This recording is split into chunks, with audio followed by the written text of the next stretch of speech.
pembicara dari pihak Muslim, Ustadz Haji Insan LS Mokoginta. Bapak-bapak, ibu-ibu, para hadirin dan pendengar yang saya muliakan. Pertama sekali, saya secara pribadi sangat mengapresiasi acara dialog yang semacam ini, yang menurut hemat saya kegiatan dialog ini sudah lama sekali tidak pernah dibudayakan oleh masyarakat kita, dialog lintas agama. Dan mudah-mudahan kita yang menghidupkan kembali tradisi ini untuk kemudian diikuti oleh generasi kita yang lain. Al-Quran sendiri memang memerintahkan kepada umat Islam untuk senantiasa membudayakan dialog.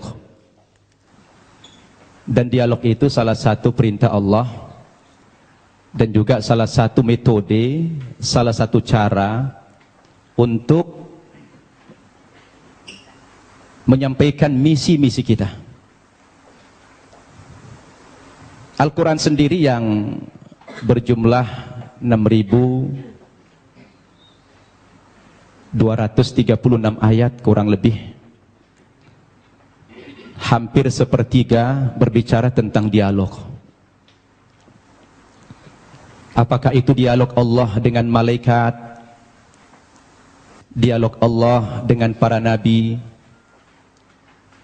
dialog nabi dengan para orang tua dan anaknya, dialog nabi dengan umatnya, itu banyak kita jumpai dalam Al-Quran. Nah, salah satu dialog yang dianjurkan dalam Al-Quran ini adalah kita berdialog dengan saudara-saudara kita yang non-muslim. Seperti yang Allah perintahkan dalam surat Al-Ankabut ayat 46. A'udzu billahi minasyaitonir rajim. Wa la tujadilu ahlal kitabi illa billati hiya ahsan. Janganlah kamu berdebat dengan orang-orang Yahudi dan Nasrani atau orang ahli kitab, terkecuali dengan cara yang terbaik, bukan baik. Al-Quran memerintahkan bukan baik, tetapi harus dengan cara yang terbaik. Kalau sudah terbaik ini dalam segala aspek, pilihan materinya, maudhu yang dibicarakan, susunan katanya, bahasanya, dan lain sebagainya. Karena dialog ini adalah salah satu cara kita untuk menyampaikan kebenaran. Demikian juga dalam surat An-Nahl ayat 125. Allah mengatakan, A'udzubillahi minasyaitonir rajim.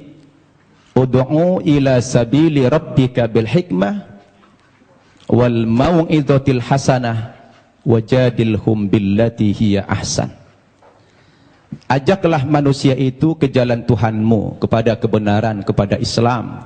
Dengan cara apa kita mengajak mereka? Yang pertama kata Allah, bil hikmah, dengan penuh kebijaksanaan. Yang kedua, dengan memberikan nasihat-nasihat dan pelajaran-pelajaran yang berguna, yang bermanfaat, yang mudah dicerna.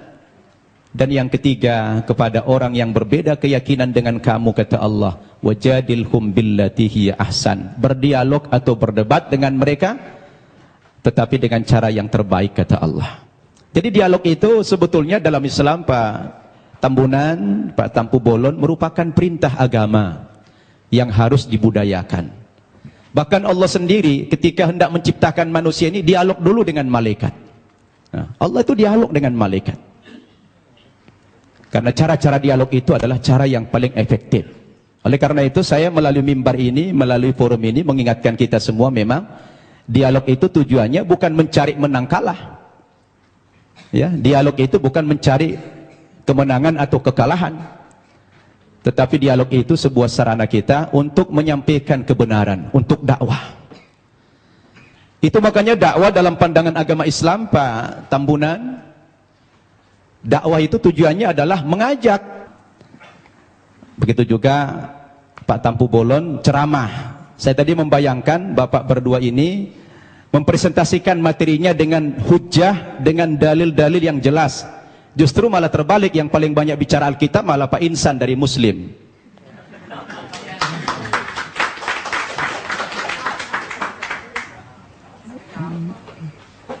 Itu yang kita harapkan tadi. Saya pun pengen tahu banyak, tapi sudah terlanjur beliau tadi mempresentasikan dengan gaya retorika, gaya ceramah, ya apa boleh buat ya. Saya tadi berharap dialog ini dengan cara-cara yang ilmiah, tidak dengan ceramah, tapi menggunakan dalil. Ada dua dalil yang bisa kita pakai. Pertama, dalil nakli, teks atau konsep. Yang kedua, dalil akli, akal atau logik. Dua hal ini bisa menangkap kebenaran yang sedang kita diskusikan hari ini, yang mengambil tema siapa itu Yesus, Tuhan atau Nabi. Baik Bapak Ibu yang saya muliakan, agar tidak terkesan mengulang materi yang sudah disampaikan pembicara terdahulu, saya akan masuk kepada materi yang lain dengan tema yang sama. Sebetulnya kepada saudaraku umat Kristiani, ketika kita bicara Yesus dalam bahasa Alkitab, Isa dalam bahasa Al-Quran, itu hanya perbedaan bahasa saja. Kedudukan Nabi Isa atau Yesus dalam Islam itu sangat terhormat, sangat mulia sekali. Bahkan kami bukan sekedar menghormati atau memuliakan Nabi Isa, tetapi Nabi Isa itu menjadi salah satu rukun iman kami, yang kami tidak sah menjadi seorang muslim apabila mengingkari kerasulan Nabi Isa itu. Tetapi memang kedudukannya dalam Islam, Nabi Isa itu adalah seorang nabi, seorang utusan Tuhan, bukan sebagai Tuhan, bukan pula sebagai anak Tuhan, seperti yang diimani oleh saudara kita umat Kristiani. Berdasarkan dalil yang begitu banyak, baik dengan pendekatan Al-Quran maupun pendekatan Alkitab. Saya ulangi, umat Islam wajib beriman kepada Yesus. Tidak sah iman umat Islam kalau tidak percaya kepada Yesus sebagai seorang rasul, sebagai seorang nabi. Bayangkan itu Pak Tambunan, Pak Tampu Bolon, batal imannya orang Islam kalau mengingkari salah satu seorang nabi itu. Makanya dalam sharing saya dengan umat kita Nasrani, saya selalu katakan begini, kalaulah seandainya agama Kristen itu yang benar, dengan tokohnya adalah Yesus, kemudian umat Kristen masuk ke dalam sorga, insya Allah umat Islam juga akan ikut masuk ke dalam sorga. Kenapa? Karena kita beriman kepada Yesus. Tetapi kalau Islamlah yang benar, dengan tokoh kita Nabi Muhammad yang juga mengimani nabi-nabi yang terdahulu, kemudian saudara kita umat Kristiani tidak beriman kepada kerasulan Muhammad, mohon maaf, terpaksalah saudara kita masuk neraka kalau akan masuk surga. Ini untungnya menjadi umat Islam. Kenapa? Karena apa yang mereka imani kita imani juga, tetapi apa yang kita imani mereka tidak imani. Itulah perbedaan yang mendasar antara kita dengan umat Kristiani. Hanya persepsi tentang Nabi Isa, dia Tuhan atau Nabi. Berdasarkan ayat-ayat Alkitab yang sudah dipaparkan begitu banyak oleh Ustadz Insan Moko kita tadi, ternyata ratusan ayat yang kontradiksi. Ada yang mengatakan Nabi Isa itu Tuhan, ada yang mengatakan dia Nabi. Oleh karena itu, saya ingin mengajak antum semua untuk merenung. Ketika kita berbicara Yesus itu Nabi atau Tuhan, apa yang menjadi parameter kita? Siapa yang paling punya otoritas membicarakan tokoh ini, Tuhan atau Nabi? Menurut hemat saya, yang paling punya otoritas bukan pribadi-pribadi, bukan manusia, bukan pendeta, bukan ustadz, tetapi yang paling punya otoritas membicarakan tokoh ini mestinya adalah sumber agama itu sendiri, yaitu Alkitab atau Al-Quran. Betul tidak? Harus sumber agamanya itu yang menjadi tolok ukur. Sekarang kita pertanyakan, dari dua kitab suci ini, Al-Quran maupun Alkitab, yang mana yang memenuhi kriteria sebagai sebuah kitab suci? Nah, ini perlu kita uji. Ini perlu kita uji. Kita capek bicara ngalur ngidul, mengangkat dalil-dalil. Kalau dalil itu tidak representatif, tidak rasional, saya pikir juga percuma. Sekarang kita harus bicara dari dua kitab suci ini. Kenapa dikatakan dia kitab suci? Coba Bapak Ibu saya tanya. Ada buku? Coba ada buku? Coba buku. Ya, itu aja, taruh, pinjam dulu. Ya. Bapak Ibu saya tanya. Ini kata lainnya apa? Kitab suci. Oke. Ini apa namanya? Buku. Buku kan? Bapak Ibu saya tanya, ini sama ini bahan bakunya sama tidak? Sama-sama apa? Sama-sama kertas. Kenapa dalam penamaan jadi beda? Yang ini dikatakan kitab suci, yang ini dikatakan buku. Kenapa jadi beda namanya? Padahal bahan bakunya sama-sama kertas. Yang membedakan apanya? Ternyata yang membedakan kontennya, isinya. Dia dikatakan kitab suci karena memuat firman-firman Tuhan Zat yang Maha Suci. Kenapa dikatakan ini buku? Karena dia adalah buatan manusia dan manusia tidak ada yang suci. Betul tidak? Sekarang mari kita uji. Kalau kita sepakat apa yang membedakan buku dengan kitab suci adalah terletak pada kontennya. Kalau kitab suci itu adalah memuat firman-firman Tuhan.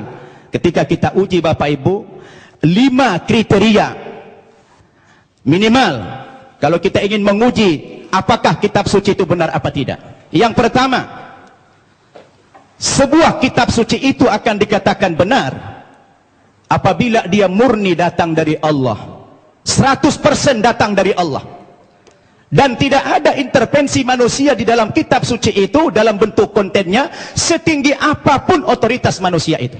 Betul tidak? Termasuk di dalamnya Nabi. Makanya kalau kita baca Al-Quran, ini 100% firman Tuhan. Tidak ada perkataan Nabi Muhammad di sini. Perkataan Nabi Muhammad dimuat dalam hadis namanya. Tidak ada satu ayat pun di sini sumbangan Nabi Muhammad dalam bentuk isi. Ini adalah wahyu Tuhan 100%. Akan berbeda kalau kita baca ini Alkitab, di sini sudah tercampur, di sini ada perkataan Tuhan, di sini ada perkataan Nabi, di sini ada perkataan Rasul Paulus, di sini ada perkataan murid-muridnya, tercampur. Lalu di mana letak kesuciannya yang dikatakan kriteria kitab suci itu adalah murni datang dari Tuhan. Itu satu. Yang kedua, kriteria kitab suci itu dikatakan benar apa tidak? Apabila kitab suci itu ditulis pada zaman kitab suci itu datang, yang diterima oleh Nabi yang menerima kitab suci tersebut. Saya tanya, Al-Quran kapan ditulis? Ketika Nabi Muhammad masih hidup. Dia suruh sahabat menulis Al-Quran. Karena dia tidak bisa membaca, tidak tahu menulis, dia minta bantuan sahabat. Sahabat menulis. Dan dia hidup sezaman dengan Nabi. Begitu selesai ditulis oleh sahabat, dikonfirmasi tulisan dengan bacaan Nabi. Sama apa tidak? Di cross check. Supaya tidak terjadi manipulasi. Kenapa? Karena kitab suci itu jadi pedoman. Sekarang Alkitab kita tanya, kapan ditulis? Lalu siapa tokoh yang menerima Alkitab? Alkitab ditulis bukan pada zaman Nabi Isa masih hidup. Tapi sudah sekian puluh tahun, bahkan sekian ratus tahun. Yesus sudah tidak ada di dunia ini, baru ada pembukuan Alkitab. Terus bagaimana seorang penulis akan mengkonfirmasi kepada yang menerima wahyu itu? Maka kemungkinan terjadi manipulasi sangat mungkin. Sebab yang namanya wahyu itu haruslah dari Tuhan, tidak boleh dari rekayasa atau karangan manusia. Betul tidak? Dua itu kriteria, dan Alkitab gugur menurut hemat saya di situ. Yang ketiga, Kriteria kebenaran sebuah kitab suci itu adalah seorang penulis wahyu secara moral haruslah orang yang jujur, terpercaya, bukan pendusta. Penulis Al-Quran adalah orang yang jujur. Sekarang penulis Alkitab, bagaimana Alkitab disandarkan kepada Yesus, disandarkan kepada Musa, disandarkan kepada nabi yang lain, sementara sang penulis tidak pernah jumpa dengan yang menerima wahyu itu? Bagaimana ini? Maka gugurlah kesucian kitab tersebut. Kemudian yang keempat, kriteria kebenaran kitab suci itu adalah apabila isi kitab suci itu tidak kontradiksi, satu isi dia. Kalau sudah bertentangan satu ayat dengan ayat yang lain, lalu yang mana yang mau dipegang?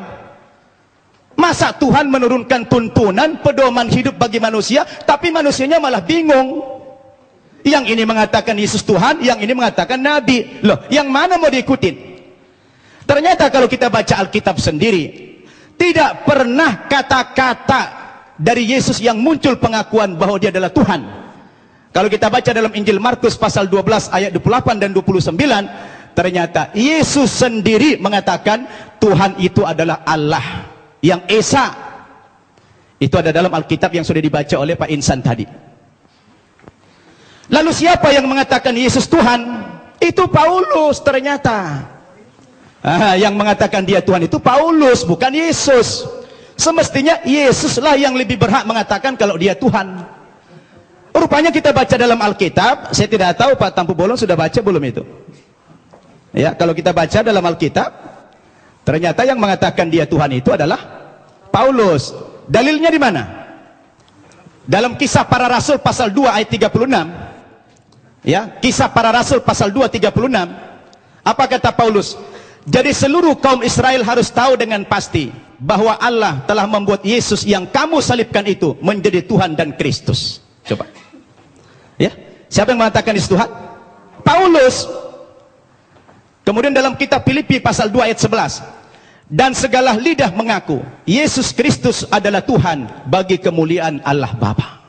Nah, dia yang mengatakan itu Paulus. Sekarang timbul pertanyaan, Paulus itu siapa? Paulus itu bukan muridnya Yesus, bukan sahabatnya Yesus, bukan pengikut Yesus, tapi Paulus itu adalah musuhnya Yesus. Nah, ini dia. Dan saya baca dalam Alkitab, ternyata aktor pendiri agama Kristen itu memang bukan Yesus. Yesus tidak pernah membawa agama Kristen. Yang mengatakan kata-kata Kristen itu adalah Paulus dalam Kisah Para Rasul pasal 11 ayat 25. Ketika dia mengajar di Antioquia lah pertama kali murid-murid itu dipanggil sebagai Kristen. Kristen artinya pengikut Kristus. Kristus artinya adalah juru selamat atau Al-Masih dalam Islam. Jadi Bapak Ibu yang saya muliakan, ini yang perlu kita jadikan sebagai alat ukur apakah Yesus Tuhan atau tidak. Kalau sudah kembali kepada Alkitab, saya pikir jelas semuanya. Maka kembali kepada kriteria yang tadi. Apa kriteria kebenaran sebuah kitab suci itu? Terakhir,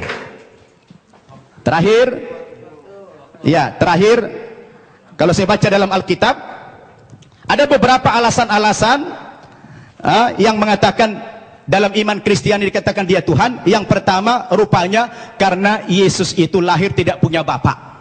Karena ajaib dia lahir sehingga dianggap Tuhan. Nah, kalau kita bicara logik, sebenarnya Nabi Adam itu lebih berhak menjadi Tuhan karena dia tidak punya bapak, tidak punya ibu. Yang kedua, dikatakan Nabi Isa atau Yesus itu pernah menghidupkan orang mati, lalu dikatakan Tuhan. Tapi saya baca dalam 1 Raja-Raja pasal 17 ayat 20 sampai 22, rupanya bukan Yesus satu-satunya yang pernah menghidupkan orang mati. Ada nabi yang lain namanya Elia. Elia juga pernah menghidupkan orang mati. Lalu kenapa Elia tidak dipanggil Tuhan? Nah, ini menjadi pertanyaan yang menarik sekali. Sayang sudah dekat, saya sudah habis waktunya. Jadi terima kasih Bapak Ibu. Mudah-mudahan dialog kita terus berkembang. Wassalamualaikum warahmatullahi wabarakatuh. Waalaikumsalam warahmatullahi wabarakatuh. Bapak Ibu, inilah saatnya Bapak Ibu untuk bertanya. Assalamualaikum warahmatullahi wabarakatuh. Nama saya Winda dari BSD. Saya mau menanggapi masalah yang kita di Islam adalah kita diperintahkan juga dihimbau untuk berdebat seperti yang dikatakan bermusyawarah kepada Saya sering bermusyawarah dengan teman saya di Malang dia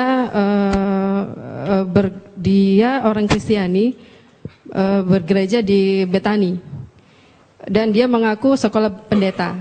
Saya sering berdialog dengan dia, dan pernah saya mengatakan dalam kasus penghinaan Nabi Muhammad ini, akhir-akhir ini saya pernah bertanya kepada dia, apa pendapatmu jika agamamu dinodai?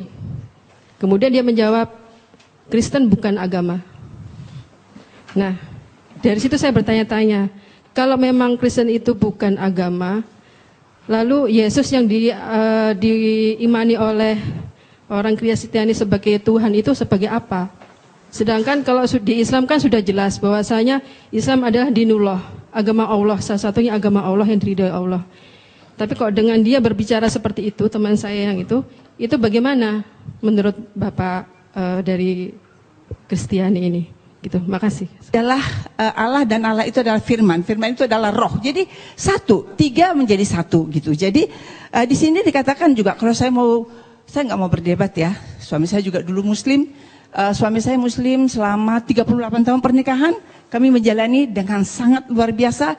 Dia Muslim, saya Kristen. Sampai satu saat sendiri, dia sendiri yang mau jadi Kristen. Tidak pernah saya suruh. Karena tidak ada paksaan kepada agama. Dan Kristen itu memang, Yesus itu adalah jalan keselamatan. Karena dia berkata, akulah jalan hidup dan kebenaran. Tidak ada yang sampai kepada Bapa kalau tidak melewati aku gitu ya. Di kitab Yohanes 13 ayat 13 dikatakan, kamu menyebut aku guru dan Tuhan. Dan katamu itu tepat, sebab memang akulah guru dan akulah Tuhan. Jadi di situ dia katakan juga dia guru dan dia Tuhan. Dia katakan nabi, dia katakan segala macam dia dikatakan. Bahkan dihina, dipukul, diludahi, tendang. Tapi apa dikatakan waktu di kayu salib? Ampunilah mereka, karena mereka tidak tahu apa yang diperbuat mereka. Kenapa kok takut dia Yesus sama malaikat? Yesus itu adalah 100% manusia, 100% malaikat. Jadi waktu dia menjadi manusia, dia lemah. Siapapun kita, waktu kita menghadapi kematian, kita takut, ya. Jadi sebagai manusia, dia takut. Dia takut, tetapi sebagai Allah dia tidak takut. Karena biarlah aku mati untuk menyelamatkan umat manusia. Aku mati dan aku hidup untuk membawa kamu ke surga. Aku akan pergi ke surga, menyediakan tempat bagi kamu yang percaya kepadaku. Akulah jalan hidup dan kebenaran. Dia berani berjanji. Jadi hanya itu yang bisa saya sampaikan. Hanya menjawab dari perkataan dari Bapak, bahwa dia adalah Tuhan 100% dan dia manusia 100%. Rohullah kalimatullah Isa Al-Masih. Saya baca Quran juga. Terima kasih, Tuhan berkati. Tadi Pak Yohanes menyatakan bahwa Alkitab ini adalah bimbingan Roh Kudus dan ini merupakan firman. Jadi tidak boleh main-main dengan firman ini. Oke, sekarang saya coba mau membacakan satu di Korintus. Itu Paulus berkata, apa yang aku katakan, aku mengatakannya bukan sebagai seorang yang berkata menurut firman Tuhan. Dengan apa yang saya baca ini nampaknya kontradiksi Pak, karena Paulus sendiri dia mengaku bahwa apa yang diucapkan bukan firman Tuhan. Bagaimana Bapak bisa mengklarifikasi bahwa ini adalah firman Tuhan? Itu yang pertama. Dengan Pak Luga, tadi mengenai utusan Pak, tadi kita rame bicara mengenai utusan Yesus, utusan atau Tuhan. Di 13 yang tadi Ibu sampaikan tadi, itu Yesus berkata, aku guru dan aku Tuhan. Ya, tapi Bapak mungkin perlu cek dengan Pak Moko Ginta, Alkitab versi yang tahun 30 itu bukan Tuhan tapi Tuhan. Ya, jadi penambahan kata H itu berdampak sangat luar biasa. Tuhan Wisaksono menjadi Tuhan Wisaksono. Itu sangat bertentangan sekali, Pak. Oke, terus menyambung sedikit lagi di 13 Yohanes, masih di Yohanes juga, Yohanes 13 ayat 16. Menurut saya sih ini ungkapan Yesus juga yang sangat jelas mengenai jati dirinya. Di mana Yesus berkata bahwa seorang utusan, dia utusan, ya. Tapi menyatakan dengan jelas, utusan itu tidak lebih tinggi daripada yang mengutus. Jadi ini secara logika itu, seperti dikatakan Pak Nababan tadi, Akli tadi, kalau Yesus memang itu Tuhan, ya mestinya dia katakanlah, aku juga Tuhan, ya kan? Tapi dia bilang jangan jelas, seorang utusan tidak lebih tinggi daripada yang mengutus. Betul kan? Dan seorang hamba juga tidak lebih tinggi daripada yang menciptakan. Ya, terima kasih. Assalamualaikum warahmatullahi wabarakatuh. Assalamualaikum warahmatullahi wabarakatuh. Saya Mukti Ali, asal dari Sentul, Bogor. Tadi Pak Luga menjelaskan mengenai dari awal pernyataannya bahwa Yesus itu adalah Tuhan yang dahsyat, Tuhan yang hebat, Tuhan apa. Tapi tolong dijelaskan mengenai Matius 27:46. Itu peristiwa penyaliban ya. Dari jam 12 datang sebuah awan hingga kira-kira pukul 3 berteriaklah Yesus dengan suara yang nyaring. Eli Eli lama sabachthani. Tuhanku, Tuhanku, kenapa engkau tinggalkan aku? Lah, di sini kalau memang dia Tuhan, Tuhan yang dia panggil. Kemudian juga kok tidak sedahsyat yang Bapak sampaikan. Kemudian juga dalam tadi Bapak, mohon maaf Pak Yohanes, itu kan menyinggung masalah Lukas 4 ya. Lukas 24, mohon maaf, 24 yang 46-nya. Bahwa Mesias akan dibangkitkan pada hari ketiga di antara orang mati. Mestinya dilanjutkan. Dan ini sudah dijelaskan dalam kisah Raja-Raja, kemudian Mazmur dan Torah. Tapi demi Allah sampai saat ini saya tidak pernah menemukan Pak. Mungkin Bapak bisa menjelaskan di mana itu. Kalau Tuhan memang benar, dia Tuhan yang menjelaskan, tidak berdusta, mestinya ada Pak. Dalam Torah, Mazmur, kisah Raja-Raja, bahwa apa yang dinyatakan pada 46-nya itu, silakan dicek Lukas 24, 44 sampai 46. Itu dahsyat sekali, ayat-ayat misterius ini. Jadi ternyata tidak ada, mohon maaf kalau saya katakan kok berdosa gitu. Assalamualaikum warahmatullahi wabarakatuh. Nama saya Eri dari Tangerang. Ya, jadi tadi mengatakan bahwa Paulus bisa dipercaya karena mukjizatnya yang masih ada sampai sekarang, yang terjadi pada pendeta-pendeta yang banyak menyembuhkan orang-orang. Namun ada satu permasalahan tadi, di mana ada orang yang mengaku dibayar. Dan Pak Luga sendiri mengatakan tidak bisa kalau hanya satu orang saja. Kalau saya baca itu pendekatan untuk menutupi. Karena kalau kita ingin tahu, pendekatan kita mestinya menganggap itu fenomena gunung es yang tampak hanya sedikit saja, tapi yang di bawah sangat banyak. Itu yang sudah dibayar.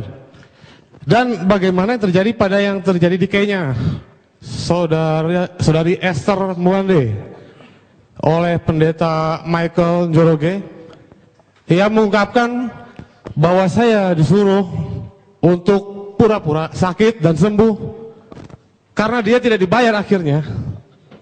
Nah, jadi di mana letak mukjizatnya itu? Demikian, terima kasih. Saya sudah membaca bukunya Pak Insan. Masalah dia bilang ayat-ayat Nabi itu, terus terang saya udah baca banget ayat itu. Dan saya udah tahu banget itu. Yesus tidak tahu hari kiamat, bagaimana dia Tuhan. Kok dia yang nggak tahu hari kiamat? Terus terang, saya udah tahu banget itu.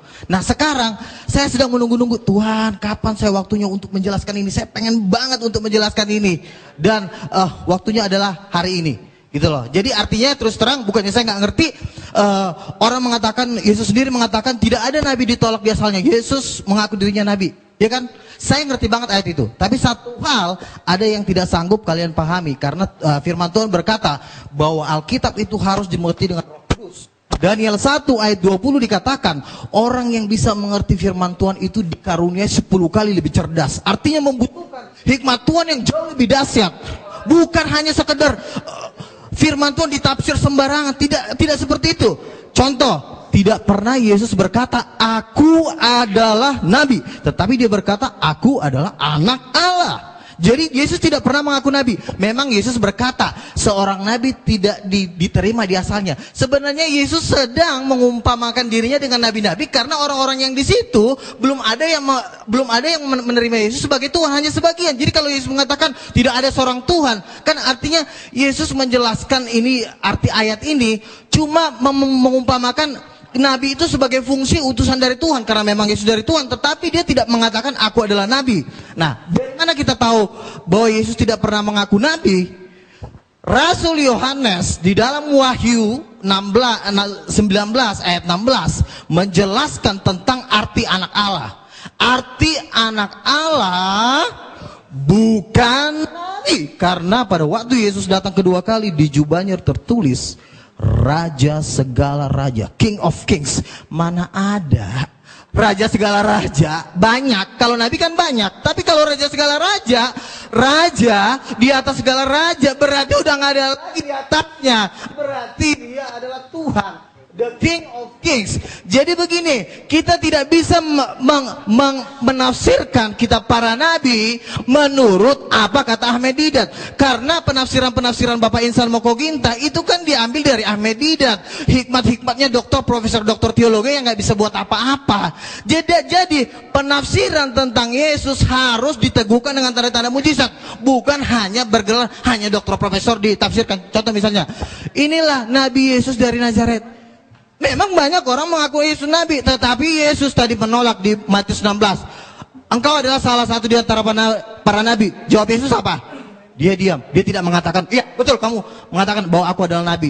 Dan Yesus, tolong tunjukkan Pak Insan di mana Yesus berkata, akulah. Bukan hanya ayat-ayat ini itu, tapi mana tunjuknya? Akulah nabi. Tetapi Yesus jelas berkata, aku adalah anak Allah. Dan penafsiran nggak boleh sembarangan, karena di 2 Petrus dikatakan tidak boleh orang menafsirkan kitab suci menurut kehendaknya sendiri. Haleluya.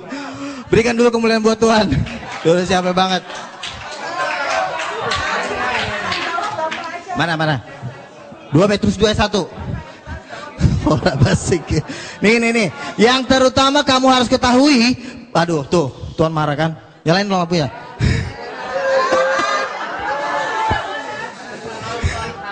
Makanya yang terutama harus kamu ketahui bahwa nubuat dalam kitab suci tidak boleh ditafsirkan seenaknya. Karena Yesus tafsir langsung jadi nabi. Rasul nggak ada bilang Yesus nabi. Petrus sendiri berkata nih, saya baca nih.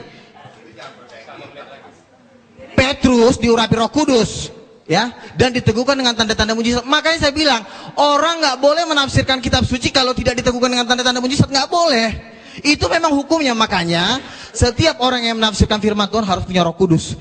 Saya punya Roh Kudus. Pak Insan kalau ditanya punya Roh Kudus, punya Roh Kudus nggak Pak? Nggak punya. Kenapa? Karena Yohanes 14 ayat 26, Roh Kudus hanya turun dalam nama Yesus.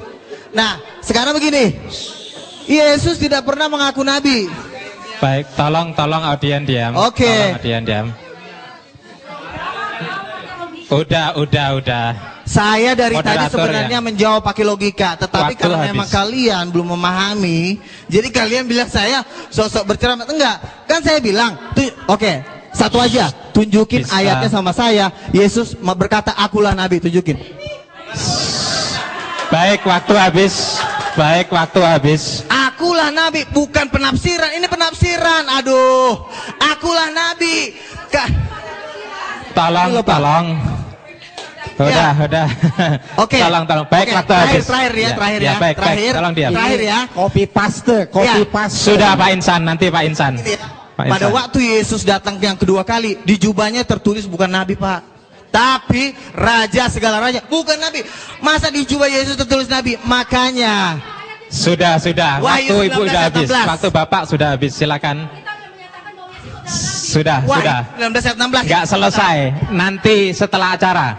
Setelah Makanya acara, ini, Bu. Bu. Nanti setelah acara. Tidak boleh Baik, waktu menafsir. sudah lewat Oke. 2 menit. Nanti malah rame. Yes. Baik, kita tepuk tangan kepada Bapak Ibu ya. Silakan langsung Bapak Yohanes Tampu Bolon. Tolong sekali lagi jangan bereaksi, jangan ditanggapi, jangan bicara nggak habis. Nanti kalau mau berdebat tambahan setelah acara ini. Sepakat ya? Sepakat. Baik, silakan kepada beliau Bapak Yohanes Tampu Bolon. Nanti saya mau moderator lagi di luar ya. Silakan. Ya, terima kasih. Ya, pertama-tama saya mengucap syukur kita masih mau berdialog, itu aja ya. Mencari kebenaran itu pertama kali. Biarlah Tuhan yang memberikan hikmat kepada kita, dan lebih daripada itu saya harus katakan bahwa termasuk pembicara tadi masih mengambil ayat-ayat yang melihat Yesus saat di dunia gitu loh. Karena perlu saudara ketahui, Yesus itu pernah ada di dunia, pernah naik ke surga, bahkan akan datang sebagai hakim raja. Itu Alkitab menulis itu. Banyak ayatnya, karena waktunya sebenarnya saya tidak sempat membaca. Karena coba aja 15 menit. Waktu sekarang saya komentar 5 menit. Bagaimana saya cepat hanya ambil. Tapi tunggu. Tetapi apa yang saya sampaikan Itu berdasarkan firman, Bu. Ya, Yesus sebagai Mesias ada ayatnya. Ya, ayatnya antara lain di sini Yohanes 14:6, Yohanes 8:24, Kisah Para Rasul 4:12. Ini beberapa ayat. Jadi bukan tidak ada ayatnya. Memang benar Alkitab juga menulis Yesus sebagai nabi. Tapi Alkitab juga menulis Yesus sebagai Mesias, bahkan sebagai raja loh. Coba teliti lebih dalam lagi. Jadi saran saya kepada pembicara dan umat, karena ada kewajiban harus mengetahui rahasia firman ini. Tapi jangan dikatakan sudah dicampuri. Kalau kita berprinsip negatif ya repot memang. Kami juga nanti kalau berprinsip Al-Quran sudah bercampur ya repot juga. Atau? Jadi jangan begitu. Kita harus yakin bahwa ini dituliskan oleh para nabi dan rasul. Rasul itu bukan rasul-rasul palsu, Pak. Bukan nabi palsu. Itu teruji. Jadi iman kita itu harus ada yang seperti itu. Jadi jangan. Kalau seperti itu memang susah kita titik temunya. Kita harus hormati kitab suci, namanya kitab suci. Itu saya menghormati Alkitab, Alkitab dan Al-Quran. Maka saya hormati. Cuma kita cari titik temunya di mana. Karena memang ini kompleks, rumit, sangat dalam. Kalau kita tidak penuh oleh Roh Allah, memang sangat sulit mengertinya, Bapak Ibu sekalian. Jadi itulah saran saya. Bukti daripada kebenaran Alkitab tidak hanya tertulis, tapi nyata di dalam kehidupan umat Kristen. Umat Kristen sekarang ini walaupun masih banyak yang tercemar, saya harus katakan, tapi banyak yang masih baik, benar di hadapan Tuhan. Oleh karena mereka benar dan taat, sesuai dengan kehendak kitab suci Tuhan, taat, sehingga mereka memperoleh karunia. Karunia-karunia banyak pada orang-orang yang Kristen yang taat. Bahkan jawatan itu ada di orang Kristen sekarang ini menurut penelitian, Bu. Ada nabi, ada rasul, ada di Alkitab. Dan Alkitab memang mengatakan harus ada itu. Itulah artinya Tuhan kita masih hidup. Roh Kudus masih ada. Jadi kalau misalnya Al-Quran tidak mengatakan tidak ada nabi, ya coba review lagi. Saya harus katakan review lagi. Karena apa? Tuhan itu adalah roh. Dia berfirman melalui nabi dan rasulnya. Apakah Tuhan kita mati tidak berfirman lagi sekarang? Ini pertanyaan saya kepada saudara-saudara. Saya ini orang bernubuat, mendapat rahasia Tuhan melalui mimpi, penglihatan, firman rema, mujizat. Ini yang saya tuliskan ini. Rahasia gempa banjir itu di sini, Pak. Itu menyaksikan Yesus yang datang sebagai hakim raja. Ini kenyataan. Ada di Alkitab, bahkan katanya tadi di Al-Quran ada, belum saya baca memang. Ya puji Tuhan ada titik temunya. Nah, jadi di sini kita mari pencerahan. Satu poin lagi yang harus saya sampaikan dari berbagai pertanyaan tadi, ya. Ada keunggulan daripada pengikut Kristen daripada saudara kita Islam, menguasai ilmu pengetahuan dan teknologi. Karena apa? Karena Roh Kudus itu ada di dalam hati kita ini. Roh itu adalah Roh Allah sendiri, berkuasa dan dahsyat. Itu saudara sebab itu. Tapi kuncinya itu ketika kita percaya kepada Isa Al-Masih, karena mengkuduskan kita. Karena kita ini sudah berdosa, hanya Yesus telah datang mensucikan kita. Sehingga kita bisa seperti gambar Allah. Sifatnya Allah. Benar saudara-saudara, saya menjadi saksi di sekarang ini. Kuasa dukun itu nggak pernah mampan kepada saya. Itu saudara-saudara. Bahkan saya menghancurkan kuasa iblis, bisa. Oh bayangkan itu, oh saya saksi itu, banyak pengalaman saya. Nanti suatu saksi saya saksikan suatu saat. Habis ya, puji Tuhan, terima kasih. Kita tepuk tangan sekali lagi. Jangan sampai ada kuasa-kuasa iblis di sini, pasti akan lenyap. Baik, untuk yang ketiga 5 menit kepada beliau Pak Insan Mekoginta dipersilakan. Tolong jangan pulang dulu. Ya, baiklah. Mana-mana? Mic itu lebih bagus barangkali. Tes, ya. Ya, tadi kita sudah mendengar bahwa kata Pak Luga Tambunan, mana ada dalilnya Yesus mengatakan dia Tuhan, Nabi. Ternyata ini semua empat Injil kan? Ini kata siapa ini? Kata siapa semua ini? Kata Yesus kan? Ini ucapan Yesus sendiri mengatakan bahwa dia itu seorang nabi. Jadi apa yang saya kutip ke sini itu copy paste, tidak ditambah, tidak dikurangin. Katanya saya menafsirkan sendiri. Ini kan saya ambil dari Alkitab, tidak ditambah, tidak dikurangi. Yang mengatakan Yesus sendiri bahwa dia itu hanya seorang nabi. Nah, nabi itu pasti kan bukan Tuhan. Ayat harus ditafsir dengan ayat, tidak bisa. Jadi harus ada ayat penafsiran lagi. Makanya saya katakan Rasul Yohanes menafsirkan anak Allah itu raja segala raja. Jadi harus ada penafsiran ayat dengan ayat. Tidak bisa kan seperti itu. Saya. Jangan diambil lah waktu saya. Ya. Jadi Yesus itu manusia dia nabi bukan Tuhan. Bahkan ada di sini ia bukan manusia. Sebab aku ini Allah dan bukan manusia. Jadi Yesus itu nggak mungkin Allah. Allah aja nggak bisa jadi manusia, bukan manusia apalagi Yesus. Nah, baik, saya akan melanjutkan ini. Komentar para tokoh Kristen dan Katolik tentang ketuhanan Yesus. Nah, saya punya buku. Ini ditulis oleh seorang Kristen, namanya Franz Donald. Dia Kristen Tauhid namanya. Tidak percaya Yesus Tuhan lagi. Ya. Nah, dalam buku ini saya kutip. Ya, kita lihat.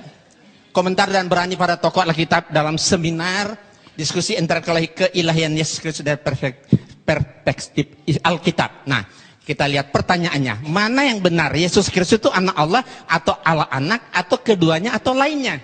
Nah, pendeta Dri ini Brotosudarmo, dia mengatakan Yesus adalah Yesus adalah anak Allah, bukan Allah anak. Nah, ini saya tegaskan, di dalam Yesus kita dapat mengenal Allah. Kemudian kita lihat Profesor Banawi Ratma. Saya tidak mengatakan Yesus itu Allah. Yesus itu anak Allah. Dan dogma Yesus sebagai Allah adalah hasil rumusan Konsili Nisea tahun 325 Masehi. Konsili Nisea inilah yang menjadikan Yesus sebagai anak Allah. Beliau menegaskan pula bahwa konsili itu tidak alkitabiah. Nah, kesalahannya katanya dogma teologi dianggap bisa memberikan kesimpulan tentang Trinitas yang terjangkau, padahal tidak. Saya tidak setuju dengan bahasa dogma. Saya lebih suka memilih yang sederhana, yaitu bahasa Alkitab. Yesus bukan Allah, tapi Yesus jalan menuju Allah. Beliau menegaskan pula bahwa memang saat ini jemaat-jemaat sudah punya tradisi bahwa Yesus adalah Allah. Gereja sangat sulit mengubah teks liturgis yang bernada dogmatis. Ungkapnya, beliau mengungkapkan, andai kata gereja-gereja berani sepakat untuk merombak dogma liturgis, maksudnya tentang Trinitas, ya silakan. Nah, ya kan? Nah, kemudian ini Hortensius. Dia sarjana sekolah tinggi filsafat. Dalam acara tersebut, beliau katakan apa? Yesus itu tidak pernah memperkenalkan dirinya sebagai Allah. Yang juga dikatakan Paulus tidak pernah menyebut Yesus Kristus sebagai Allah. Jadi beliau yang sangat paham bahasa Ibrani dan Yunani menegaskan pula, harus ditegaskan bahwa dalam perjanjian baru tidak pernah ada rumusan Yesus adalah Allah. Nah, dengan sangat berani dan tajam beliau sampaikan pendapatnya yang sangat mengagetkan para hadirin yang mendengarnya. Kata beliau, saya keberatan dengan istilah Allah Bapa, Allah Anak dan Allah Roh Kudus. Selanjutnya beliau katakan, Yesus itu jalan menuju Allah. Rumusan 100% Allah, 100% manusia itu hasil konsili Kalkedon, bukan kitab suci. Dalam Alkitab Yesus tidak pernah disebut sebagai Allah sejati. Menurut Romo Tom Yakob dari Katolik ini. Ya, kalimat Yohanes pasal 1 ayat 1 seperti yang dikutip Ibu tadi juga, firman itu adalah Allah. Beliau tegaskan, Yohanes justru menekankan bahwa firman tidak sama dengan Allah, tapi bersama-sama dengan Allah. Nah, satu lagi terakhir, yang paling menarik, salah satu pertanyaan jamaah kepada pastor. Bagaimana pengalaman Anda selama menjadi pengikut Yesus? Romo menjawab, itu adalah sebuah pertanyaan yang sangat bagus. Dulu sebelum tahun 1974, kehidupan saya tidaklah baik. Dan saat itu sebelum tahun 74, saya yakin Yesus sungguh Allah dan sungguh manusia. Tetapi setelah tahun 74 sampai sekarang, saya tidak lagi berdoa kepada Yesus, tapi saya berdoa kepada Allahnya Yesus dengan dorongan Roh Kudus. Nah, saya lebih Kristiani sejak saya percaya Yesus bukan Allah daripada sebelumnya ketika saya percaya Yesus itu adalah Allah. Sedikit ya. Dan nah, ini terakhir sekali lagi, siapakah dari pertanyaan yang diajukan kepada pembicara, siapakah Yesus menurut Alkitab? Apakah dia Allah sejati atau bukan? Nah, 3 dari 4 narasumber Kristen itu mengatakan Yesus itu bukan Allah sejati. Allah adalah Bapa dan Yesus itu utusan Allah. Berarti nabi kan? Yang menjadi jalan bagi manusia untuk menuju kepada Allah. Nah, rumusan Konsili Nicea tahun 35 mengatakan, ya, dogma Trinitas sudah waktunya ditinjau kembali atau dirombak atau bahkan ditinggalkan sama sekali. Gitu. Sedikit ya. Itu pendapat para pakar. Baik. Bukan 12 rasul. Nah, Anda mau hidup menurut kata pakar atau 12 rasul? Karena pakar-pakar ini nggak ada kuasa, nggak ada tanda-tanda mujizat. Baik, terima kasih. Nah, jadi kalau mau ikut percaya sama orang pemimpin, ikutilah para penginjil-penginjil dunia yang telah melakukan dan kesaksian mereka. Bukan kata ini, mereka ini juga kita nggak tahu siapa, yang kita percaya aja, jangan-jangan mereka udah di neraka lagi. Terima kasih Pak Luka. Nanti ada waktunya dalam debat yang ketiga, Pak. Silakan yang terakhir kepada Ustaz Samsul Arifin Nababan. Waktu kita berikan 5 menit. Tolong diingat, bicara yang padat, rinci, dan jelas, singkat. Kepada beliau dipersilakan. Terima kasih Bapak Ibu.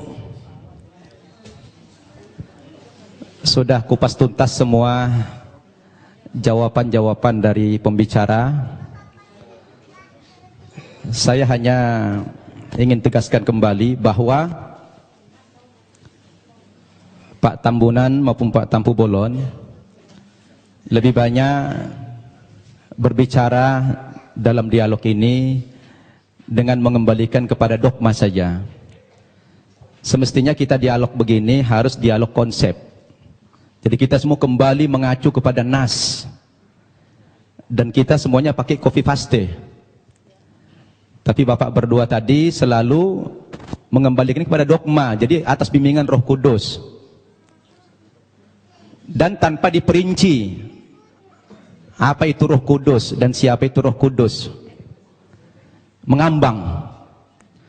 Kalau tadi beliau berdua menjelaskan, terutama Pak Tambunan, tidak ada nas dalam Alkitab aku adalah nabi tapi anak Allah. Itu bisa dibaca dalam Matius pasal 3 ayat 16 sampai 17. Sesudah dibaptis, Yesus segera keluar dari air dan pada waktu itu juga langit terbuka dan ia melihat roh Allah seperti burung merpati turun ke atasnya. Lalu terdengarlah suara dari sorga yang mengatakan, inilah anakku yang kukasihi, kepadanya lah aku berkenan. 1. Kemudian dalam Injil Lukas pasal 4 ayat 41, dari banyak orang keluar juga setan-setan sambil berteriak, engkau adalah anak Allah. Lalu ia dengan keras melarang mereka dan tidak memperbolehkan mereka berbicara karena mereka tahu bahwa ia adalah Mesias. Begini, kalau memang kata anak Allah itu indikatornya bahwa Yesus adalah Tuhan, mestinya orang Kristen harus konsisten. Ada terlalu banyak yang menjadi Tuhan di dunia ini. Kenapa? Karena ternyata yang dikatakan istilah anak Allah itu bukan cuma Yesus. Coba dibaca dalam kitab Matius pasal 5 ayat 9, Injil Matius pasal 5:9, dikatakan di sini, berbahagialah orang yang membawa damai, karena mereka akan disebut anak-anak Allah. Nah, berarti siapa yang membawa perdamaian di dunia ini semua anak Allah. Berarti anak Allah itu bukan cuma Yesus. Kalau begitu yang membawa damai Tuhan semua jadinya. Nah, jadi ini perlu dipahami. Maka dalam Islam, kata anak Allah itu bukan Tuhan tapi hamba. Abduhu wa rasuluh, hamba dan utusannya. Jadi malah membingungkan kalau dikatakan Yesus itu anak Allah lalu dipresentasikan sebagai Tuhan. Berarti bagaimana dengan dalil ini Injil Matius tadi? Semua orang yang mendamaikan di dunia ini akan dipanggil sebagai anak-anak Allah. Berarti Tuhan juga dong. Nah, ini secara logik dan berdasarkan nas. Nah, oleh karena itulah sebetulnya boleh dikomentari, silakan. Gini, ini ayat ini sering banget saya dengar ya. Jadi begini loh, bedanya seperti ini. Lihat, perhatikan, jangan ketawa dulu. anak-anak Allah, Yohanes 1:12, barang siapa percaya kepada dia akan diberikan kuasa supaya sebagai menjadi anak-anak Allah. Beda dengan Mesias, anak Allah. Apa bedanya? Karena semua nabi-nabi itu dipenuhi Roh Kudus disebut juga anak-anak Allah. Tetapi bedanya apa? Mesias itu sudah dijanjikan dari zaman dulu. Nabi-nabi menjanjikan Mesias. Akan datang Mesias. Nabi satu ngomong nanti akan datang Mesias. Nabi satu ngomong sampai Nabi Yesaya sampai Nabi terakhir nanti akan datang Mesias. Kira banyak di Yesaya nabi-nabi itu menubuatkan. Kalian kalau saya ngomong jangan teriak-teriak dulu, ntar kalian nggak ngerti gitu loh. Gini lihat, nabi-nabi menubuatkan tentang kedatangan Mesias itu ada di Perjanjian Lama. Nah nabi-nabi ini pada waktu Yesus tadi yang saya pertama kali mengatakan, di situ dikatakan Mesias anak Allah, bukan hanya anak-anak Allah. Bedanya apa? Nah, untuk menafsirkan Mesias anak Allah ini, yang menafsirkan bukan dokter, bukan profesor, tapi rasul, 12 rasul. Makanya 12 rasul menafsirkan Mesias anak Allah dalam Wahyu 19 ayat 16, bahwa Mesias anak Allah penafsirannya adalah raja, segala raja, bukan nabi. Jadi kalian jangan sembarang menafsirkan kitab suci. Mesias anak Allah dengan anak Allah beda banget gitu loh. Jadi perbedaan ini kalian harus pahami, karena perbedaan ini efeknya lautan api dan belerang gitu loh. Jadi Mesias anak Allah dan anak-anak beda. Itu yang saya pahami dan yang saya pelajari selama ini, karena saya udah tahu jawaban pertanyaan kalian pasti itu gitu loh. Jadi itu gantian. Saya belum selesai tadi. Itu sanggahan dari beliau. Kita jadi bingung nih. Kenapa bingung? Kita kan membaca Alkitab ini justru kita menghindari tafsir. Ini textbook kita nih, copy paste. Kalau memang tulisan-tulisan kami yang mengambil dari Alkitab ini dianggap salah, padahal ini adalah textbook kami menulis di sini. Terus apalagi yang dipakai sebagai hujah, sebagai jangan baca argumen. satu ayat aja Pak. Makanya Satu. baca Jadi juga gini, kitab Wahyu. Jangan cuma baca. Saya mau kembali kepada teks lagi. Di antara indikasi juga Yesus bukan Tuhan, saya baca dalam Injil Markus pasal 13 ayat 31 sampai 32. Dikatakan dalam ayat ini, Yesus tidak tahu kapan kiamat itu terjadi. Masa ada Tuhan tidak tahu kiamat kapan terjadi? Nah, ini menjadi pertanyaan yang menarik sebetulnya. Jadi ini tanpa tafsir, ini bukan tafsir. Jadi ini bukan tafsir, kami nggak berhak menafsirkan. Makanya kami hanya textbook saja. Kembali kepada copy paste ini. Nah, terkecuali kalau bapak-bapak tidak lagi mengakui Alkitab ini, lain soal. Jadi kalau mau dibantah, sebetulnya jangan dibantah kami, dibantah saja itu Alkitab, karena kami hanya menyadur saja. Iya, demikian. Terima kasih. Makanya Pak, kesimpulan dari seluruh Injil itu ada di kitab Wahyu. Jangan kalian baca cuma kitab Injil doang. Tapi kitab Wahyu kalian baca, itu kesimpulan dari seluruh Injil itu ada di kitab Wahyu. Jadi kalau mau kalian, ntar lupa. Kalau kalian mau menafsirkan, kalau kalian mau menafsirkan ayat Alkitab, baca kitab Wahyu, karena di kitab Wahyu dikatakan di seluruh umat, seluruh malaikat itu menyembah Yesus, ada ayatnya di kitab Wahyu. Makanya baca kitab Wahyu, karena kitab Wahyu itu penafsiran dari rasul-rasul. Saya bacakan ya, saya bacakan. Baik, Bapak, saya kasih waktu setengah menit, tidak lebih, tidak kurang. Setelah itu Bapak nggak bicara lagi.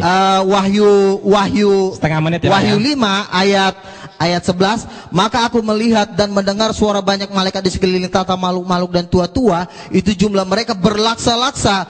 Katanya dengan suara nyaring, anak domba yang disembelih itu layak menerima kuasa dan kekayaan, hikmat, kekuatan, pujian sampai selama-lamanya. Dan saya lanjutkan ke ayat 14, dan keempat makhluk itu berkata amin, dan tua-tua itu jatuh tersungkur dan menyembah Yesus. Ada ayatnya Yesus disembah. Kalian kan berkata, mana ayatnya Yesus sembahlah aku? Ini ayatnya bacaan terbaik. Sudah setengah menit. Terima kasih. Pak Insan setengah menit.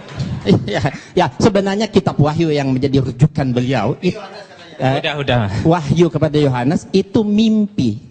Bukan wahyu. Mimpi Yohanes di Pulau Patmos. Itu kan kata Bapak. Jadi mimpi panjang. Sudah, Pak. Ya. Sebentar. Mimpi panjang berseri ya. Makanya kitab Wahyu merupakan salah satu kitab yang paling sulit sekali ditafsirkan. Anda situ rasul terkasih loh. Paling Sudah, sulit Pak. ditafsirkan karena ini cuma mimpi. Nah, zaman dulu ditulis mimpi, kemudian dirubah lagi kenyataan. Sekarang dirubah lagi menjadi wahyu supaya keren, biar keren kelihatan. Sudah. Diganti Cukup. wahyu. Baik Pak Insan, cukup.